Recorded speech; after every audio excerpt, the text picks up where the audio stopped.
এদিকে দীর্ঘ এক বছর পর মহা সুখবর পেল শেখ হাসিনা। আওয়ামী লীগকে ছাড়া কোনো নির্বাচন হবে না বলে চমকে দিল যুক্তরাষ্ট্র। এরই মধ্যে আগুনে ঘি ঢাললেন সেনাপ্রধান। দর্শক, তাহলে কি আওয়ামী লীগের উপরে যে নিষেধাজ্ঞা, রাজনৈতিক কর্মকাণ্ড চালানোর ব্যাপারে যে নিষেধাজ্ঞা, সেই নিষেধাজ্ঞা তুলে নেওয়া হচ্ছে?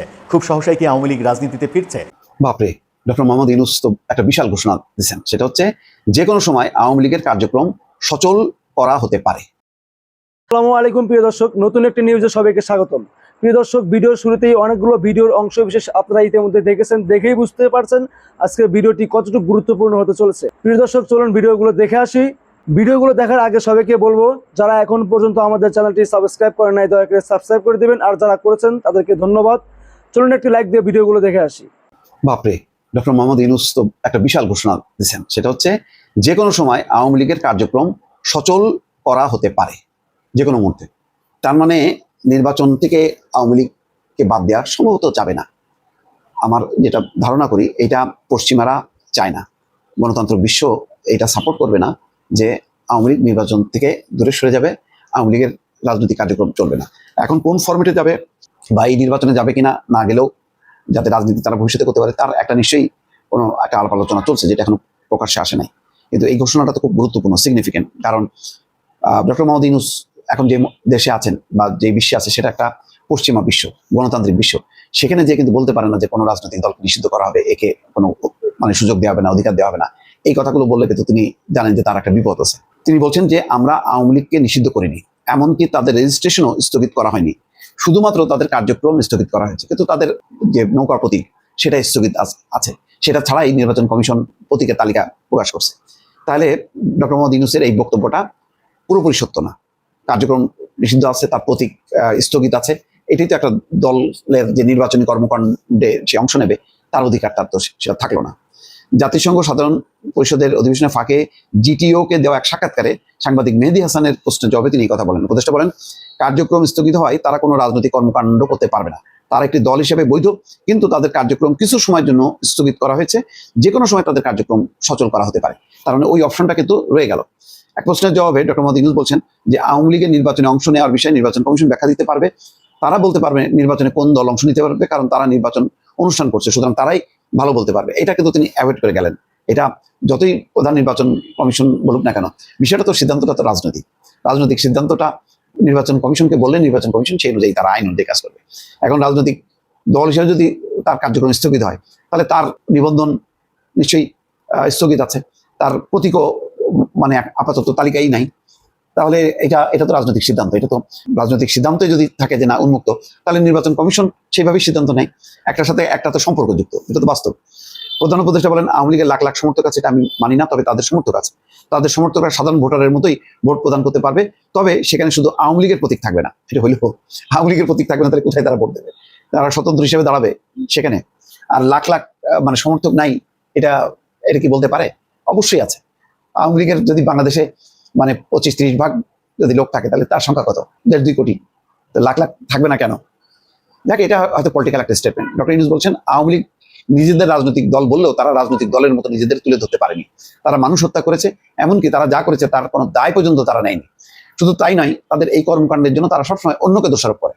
29 সেপ্টেম্বরে প্রকাশিত এক সাক্ষাৎকারে আরো আলোচনা উঠে আসে অন্যান্য বিষয়গুলো নিয়ে আলোচনা। যাক, এখানে ডক্টর ইউনূস আওয়ামী লীগ বিষয়ে কিছু সত্য বলেছেন, কিছু অসত্য বলেছেন, পুরোপুরি সত্য না। কিন্তু গুরুত্বপূর্ণ বিষয় হলো যে কোনো সময় আওয়ামী লীগের কার্যক্রম সচল করা হতে পারে। এইরকম যখন অবস্থান থাকে, তখন জাতীয় পার্টি সহ 14 দল নিষিদ্ধ করা হবে, তাদেরকে ভোট করতে দেওয়া হবে না।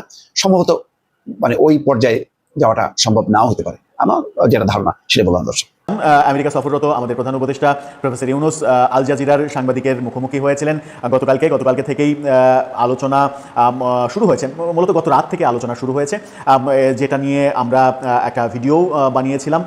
সেই ভিডিওটা আপনারা দেখেছেন হয়তো ইতিমধ্যে। সেখানে তিনি বলছেন যে জনগণ চাইছে তার সরকার আরও 5 বছর থাকুক, 10 বছর থাকুক। কোনো জনগণ আবার এও চাইছে যে 50 বছর থাকুক।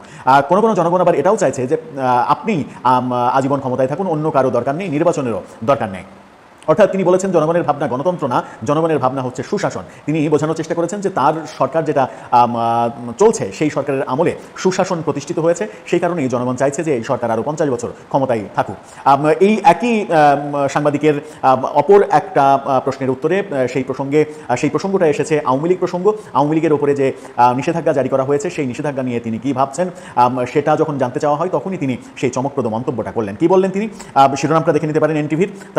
যে কোনো সময় আওয়ামী লীগের কার্যক্রম সচল করা যেতে পারে। অর্থাৎ সরকারের ভাবনার মধ্যে রয়েছে যে কোনো মুহূর্তে আওয়ামী লীগের কার্যক্রমের উপরে যে নিষেধাজ্ঞা সেই নিষেধাজ্ঞা তুলে নেওয়া হতে পারে। সরকার কি সত্যিই সেটা ভাবছে? সত্যি কি আওয়ামী লীগ খুব সহসা রাজনীতিতে ফিরে আসছে? সত্যি কি আগামী নির্বাচনে আওয়ামী লীগ অংশগ্রহণ করতে পারছে? পরিবেশ কি পাল্টে যাচ্ছে? সেই পরিবেশ পাল্টে যাওয়ার কারণটা কি? আন্তর্জাতিক চাপ নাকি অন্য কিছু?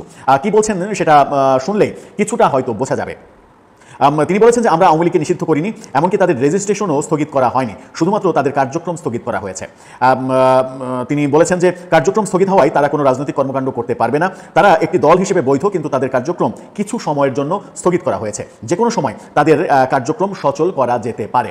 অর্থাৎ তিনি বলছেন যে সাময়িকভাবে স্থগিত করা হয়েছে, কিন্তু যে কোনো সময়ই যে কোনো মুহূর্তে তাদের কার্যক্রমের উপরে যে নিষেধাজ্ঞা সেই নিষেধাজ্ঞা তুলে নেওয়া হতে পারে। কোন প্রেক্ষাপটে তিনি এই কথা বললেন তিনি ভালোই জানেন। আগে নিউজটা একটু পড়ে নিই, তারপরে সেই ব্যাখ্যায় যাব। এক প্রশ্নের জবাবে ডক্টর ইউনূস বলেছেন আওয়ামী লীগের নির্বাচনে অংশ নেওয়ার বিষয়টি নির্বাচন কমিশন ব্যাখ্যা দিতে পারবে। তিনি একবার বলছেন যে আওয়ামী লীগের উপরে যে নিষেধাজ্ঞা সেই নিষেধাজ্ঞাটা সাময়িক, সেটা যে কোনো মুহূর্তে তুলে নেওয়া হতে পারে। আবার বলছেন নির্বাচনে অংশগ্রহণ করতে পারবে কি পারবে না সেই ব্যাখ্যা নির্বাচন কমিশনের, সেই সিদ্ধান্ত নির্বাচন কমিশনের। তিনি বলছেন তারা বলতে পারবে নির্বাচনে কোন দল অংশগ্রহণ করতে পারবে, কারণ তারা নির্বাচন অনুষ্ঠান করবে, সুতরাং তারাই ভালো বলতে পারবেন। তিনি মজার একটা কথা বলেছেন, সেটা হচ্ছে যে উপস্থাপকের কাছে তিনি বলার চেষ্টা করেছেন যে আওয়ামী লীগের লাখ লাখ সমর্থক আছে এটা আমি মানি না। উপস্থাপক যখন তাকে জিজ্ঞাসা করেছেন যে আওয়ামী লীগের তো লক্ষ লক্ষ সমর্থক রয়েছে, যদিও লক্ষ লক্ষ সমর্থকের জায়গায় কোটি কোটি সমর্থক, এই দাবিটা আওয়ামী লীগের পক্ষ থেকে করা হয় এবং এই দাবির বাস্তবতাও আমরা দেখি। যদি দেশের এই মুহূর্তে আওয়ামী লীগের জনপ্রিয়তা যদি তলানিতে ভাবা হয়, তাও যদি মানে সবকিছু মাইনাস করেও ভাবা যায়, তাহলে অন্তত 20% মানুষ তো আওয়ামী লীগকে সাপোর্ট করে, সেই হিসাবে কোটি সংখ্যা তো আসবে। কিন্তু প্রধান উপদেষ্টা বলছেন যে আওয়ামী লীগের লাখ লাখ সমর্থক আছে এটা আমি মানি না, তবে তাদের সমর্থক আছে। এই কথায় কি দাঁড়ালো যে আওয়ামী লীগের সমর্থক লাখের ঘরে নেই, 1 লাখও নেই, আওয়ামী লীগের সমর্থক হাজারের ঘরে, অর্থাৎ হাজার হাজার, সেটা 99,999 জন হতে পারে। তিনি স্থির সিদ্ধান্ত জানিয়ে দিলেন যে আওয়ামী লীগের সমর্থক লাখের ঘরে নেই, অর্থাৎ এই মুহূর্তে বাংলাদেশে 1 লক্ষ মানুষও আওয়ামী লীগকে সমর্থন করে না। এটা খুবই গুরুত্বপূর্ণ তথ্য। হয়তো তিনি তার মানে জনগণ দিয়ে, তার সরকারের বিভিন্ন পর্যায় দিয়ে একটা জরিপও করেছেন, সেই জরিপ ইন্টারনাল যে জরিপ করেছেন সেই জরিপে হয়তো তিনি পেয়েছেন যে আওয়ামী লীগের এই মুহূর্তে সারা দেশ কুড়িয়ে হয়তো কয়েক হাজার সমর্থক পাওয়া যাবে। সেটাই তিনি বললেন যে আওয়ামী লীগের লাখ লাখ সমর্থক আছে, এটা আদতে বাস্তবতা নয়, এটা আমি বিশ্বাস করি না। এখন জনগণের ভাবনা, জনগণ তার কথার সঙ্গে একমত হচ্ছে কি হচ্ছে না। তিনি বলছেন তাদের সমর্থকরা সাধারণ ভোটারের মতোই ভোট প্রদান করতে পারবে, তবে সেখানে শুধু আওয়ামী লীগের প্রতীক থাকবে না। এবার তিনি বলছেন যে আগামী ভোটে আওয়ামী লীগের প্রতীক থাকবে না। কিছুক্ষণ আগেই তিনি বলেছেন নির্বাচনে আওয়ামী লীগ অংশগ্রহণ করতে পারবে কি পারবে না এটা নির্বাচন কমিশনের ব্যাখ্যা, নির্বাচন কমিশনের ভাবনা, তারা সিদ্ধান্ত জানাবে, কারণ তারা নির্বাচন অনুষ্ঠান করবে। পরক্ষণেই তিনি বলছেন যে আওয়ামী লীগের যে মার্কা সেই মার্কা নির্বাচনে থাকবে না। একই সাক্ষাৎকারে একই জায়গায় বসে থেকে সবিরোধী কথা হয়ে গেল।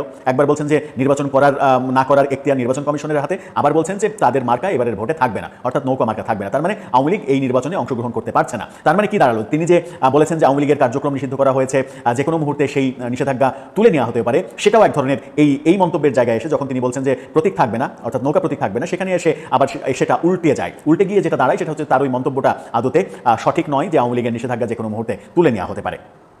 এই যে ডক্টর ইউনূস বলেছেন আওয়ামী লীগ নিজেদের রাজনৈতিক দল বললেও তারা রাজনৈতিক দলের মতো নিজেদের তুলে ধরতে পারেনি, তারা মানুষ হত্যা করেছে, বহু অপরাধ করেছে, যে কথাগুলো আওয়ামী লীগ সম্পর্কে এই মুহূর্তে বলা হয় সেই কথাগুলোই বলেছেন। এই রকম মানে এক ধরনের স্ববিরোধী অবস্থান আওয়ামী লীগ সম্পর্কে যখন আমরা দেখলাম, তখন তিনি ভারতের ব্যাপারেও কথা বলেছেন। সেটাকে নিয়ে সুন্দর একটা ফটোকার্ড তৈরি করেছে চ্যানেল আই, সেই চ্যানেল আইয়ের ফটোকার্ডটা দেখে নিতে পারেন। সেখানে তিনি বলছেন যে হাসিনাকে ফেরত পাঠানো নিয়ে আমি নরেন্দ্র মোদীর সঙ্গে কথা বলেছি, তারা তাকে অর্থাৎ হাসিনাকে রাখতে চান। আমি বলেছি আপনাকে বলতে পারবো না কি করবেন, তবে খেয়াল রাখবেন তিনি যেন আমাদের নিয়ে কিছু না বলেন, অর্থাৎ সরকার নিয়ে, বাংলাদেশ নিয়ে যেন কিছু না বলেন। মোদী বলেছেন সামাজিক যোগাযোগ মাধ্যম নিয়ন্ত্রণ আমি করতে পারি না।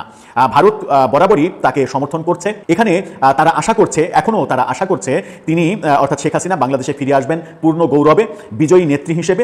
এই ভাবনাটা নাকি ভারত এখনই মনে করছে যে আওয়ামী লীগের সভানেত্রী তিনি বাংলাদেশে ফিরে আসবেন পূর্ণ মর্যাদা নিয়ে এবং বীর দর্পে ক্ষমতা নিয়ে, অর্থাৎ প্রধানমন্ত্রী হিসেবেই ফিরে আসবেন, এটা ভারত মনে করছে, এটা ভারতের ভাবনা।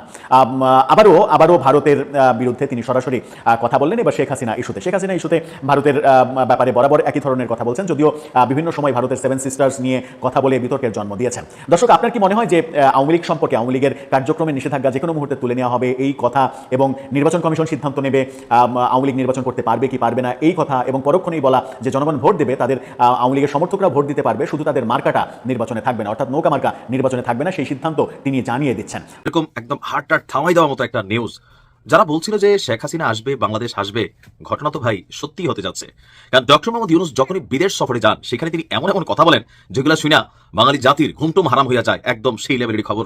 মানে আওয়ামী লীগের নিষেধাজ্ঞা যে কোনো সময় উঠে যেতে পারে, বুঝতে পারছেন? মানে ডক্টর মোহাম্মদ ইউনূস, আমার ধারণা তিনি তার এই নিউজটা দেখার পর যেটা মনে হয়েছে যে আগামী দিনে তার গ্রামীণ ব্যাংককে তিনি বাঁচানোর জন্য, অথবা এই যে সারা বাংলাদেশ জুড়ে যতগুলো গ্রামীণ ব্যাংকের শাখা আছে, ওনার ব্যবসা আছে, সামহাউ মেবি তিনি ওই জায়গাতে কনসেন্ট্রেশন দিচ্ছেন, বা উনি যে ইউনিভার্সিটির লাইসেন্স নিচ্ছেন, ম্যান পাওয়ার অফিস করছেন। কারণ কিছুটা টেনশন তো ভাই থাকে, কারণ ক্ষমতা থেকে সরে গেলে এই ডক্টর মোহাম্মদ ইউনূসের পরিণতি কতটা খারাপ হবে অনেকে হয়তো আইডিয়া করতে পারছেন, আবার অনেকে হয়তো করতে পারছেন না। সেই জায়গা থেকে মেবি এই সিদ্ধান্ত। ঘটনার প্রেক্ষাপট হচ্ছে, প্রধান উপদেষ্টা ডক্টর মোহাম্মদ ইউনূস বলছেন যে আওয়ামী লীগকে নিষিদ্ধ করা হয়নি, এটা আমরা প্রথম থেকে বলছি।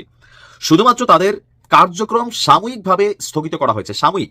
ইভেন আওয়ামী লীগের যে দলীয় নিবন্ধন, সেটাও কিন্তু স্থগিত করা হয়নি। জাতিসংঘের সাধারণ পরিষদের অধিবেশনের ফাঁকে GTO নামক একটা গণমাধ্যমকে দেওয়া সাক্ষাৎকারে সাংবাদিক মেহেদী হাসানের দেওয়া এক প্রশ্নের জবাবে তিনি পুরা জাতির ঘুম কেড়ে নিছেন। তিনি বলছেন, কার্যক্রম স্থগিত থাকায় আওয়ামী লীগ কোনো রাজনৈতিক কর্মকাণ্ড পরিচালনা করতে পারবে না। তারা দল হিসাবে বৈধ রয়েছে, তবে কার্যক্রম সাময়িকভাবে স্থগিত করা হয়েছে। যে কোনো সময় এই কার্যক্রম আবার চালু করা হতে পারে। কার্যক্রমের উপর নিষেধাজ্ঞা যে কোনো সময় তুলে নেওয়া হতে পারে। এখন এই যে কোনো সময়টা কখন, তিনি কিন্তু বলেন নাই তার সরকারের সময় নাকি পরবর্তী সরকারের সময়। তো পরবর্তী সরকারের সিদ্ধান্ত তো তার সরকার নিবে না। তার মানে তার এই সরকার থাকতেই আওয়ামী লীগকে আবার তাদের কার্যক্রম করার মতন অনুমতি দেওয়া হতে পারে, বা হতে যাচ্ছে অনেকে মনে করছেন। কারণ তিনি যদি বলতেন যে আগামী সরকারগুলো ভেবেচিন্তে সিদ্ধান্ত নিবে, সেটা একটা বিষয় ছিল। কিন্তু তিনি বলছেন যে কোনো সময়, মানে তার সরকারের সময়ই এটা হবে। আমরা ওনার কথা এটাই বুঝতে পারছি। তিনি বলছেন আওয়ামী লীগের নির্বাচনে অংশ নেওয়ার বিষয়টি নির্বাচন কমিশনের এখতিয়ার। তার মানে এই যে বাকি যারা লাফাচ্ছেন দুঃসংবাদ, কোন দল নির্বাচনে অংশ নিতে পারবে সেই বিষয়ে সিদ্ধান্ত নেবে নির্বাচন কমিশনই। কারণ তারাই নির্বাচন পরিচালনা করছে। নির্বাচন কমিশনরেও মানে পুলসেরাতের পুলে তুলে দিচ্ছেন তিনি। প্রধান উপদেষ্টা আরো বলেন যে আওয়ামী লীগের সমর্থক রয়েছে, তাদের লাখ লাখ সমর্থক আছে, এটা আমি মানি না। আপনার একটু মানা দরকার।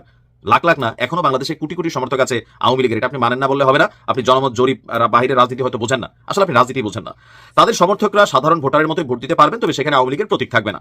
তিনি অভিযোগ করেন যে আওয়ামী লীগ নিজেদের রাজনৈতিক দল দাবি করলেও বাস্তবে তারা রাজনৈতিক দলের মতন আচরণ করেনি, মানুষ হত্যা করেছে, কর্মকাণ্ডের দায় স্বীকার করেনি, বরং অন্যের উপর চাপিয়েছে। কে কার উপর চাপিয়েছে স্যার, খেলা কিন্তু জমাই দিচ্ছেন আপনি। আপনার এই বক্তব্যে এই মুহূর্তে ওরা বাংলাদেশের অনেকে আপনার উপর লানত মানে হোক বর্ষিত কেমন ভাবে কিন্তু স্টেটাস দিচ্ছেন। আমার পরিচিত অনেকে দেখলাম, গালিটালিও শুরু হয়ে গেছে। এখন ডক্টর মোহাম্মদ ইউনূস কেন হুট করে এই সিদ্ধান্ত নিলেন, নাকি আসলে ভয় পাচ্ছেন? ভয় তো তিনি পান, তিনি বেসিক্যালি একজন ভীতু মানুষ। আওয়ামী লীগ সরকার আমরা একদম লাস্ট দিকে যখন বাটে পড়ে গেছিলেন ট্যাক্সের টাকা নিয়ে, তখন সামহাউ অথবা এই যে জুলাই অভ্যুত্থানের যে সিস্টেম আমরা দেখলাম যে এটা তিনিও একটা পার্ট। কারণ সরকার পতন হয়েছে 5 তারিখে। নাহিদ ইসলাম ট্রাইব্যুনালে দেওয়া সাক্ষাৎকারে তিনি কিন্তু বলছেন যে 4 তারিখ সাদিক কায়েমের কথা আসছে যে আগস্টের প্রথম দিক থেকে তারা ডক্টর ইউনূসের সাথে যোগাযোগ করছিল যে তিনি রাষ্ট্রপ্রধান হবেন কিনা। 5 তারিখ দুপুর 2টায় আমরা দেখছি শেখ হাসিনার পতনের গল্প বা তিনি দেশ ছেড়ে পালিয়েছেন। কিন্তু 4 তারিখ ডক্টর ইউনূসকে পরবর্তী সরকার প্রধান হিসেবে অফার করা, তো অনেকেই বলছেন যে তিনি ওই মেটিকুলাস ডিজাইনের একটা পার্ট। আসলে এখানে অনেক কিছুই হয়তো বা সময়ের সাথে বের হয়ে আসবে। তবে ডক্টর মোহাম্মদ ইউনূসের এমন বক্তব্যকে আপনি কি মনে করছেন? ভয় পাচ্ছেন নাকি আসলে তলে তলে কোনো সেটেলমেন্ট হয়ে যাচ্ছে? তো প্রিয় দর্শক, আশা করি সবগুলো ভিডিও দেখেছেন। দেখে কি জানলেন, বুঝলেন, আপনাদের মূল্যবান মতামত কমেন্ট বক্সে জানিয়ে দিন। পারলে ভিডিওটি শেয়ার করে দিন। আসসালামু আলাইকুম।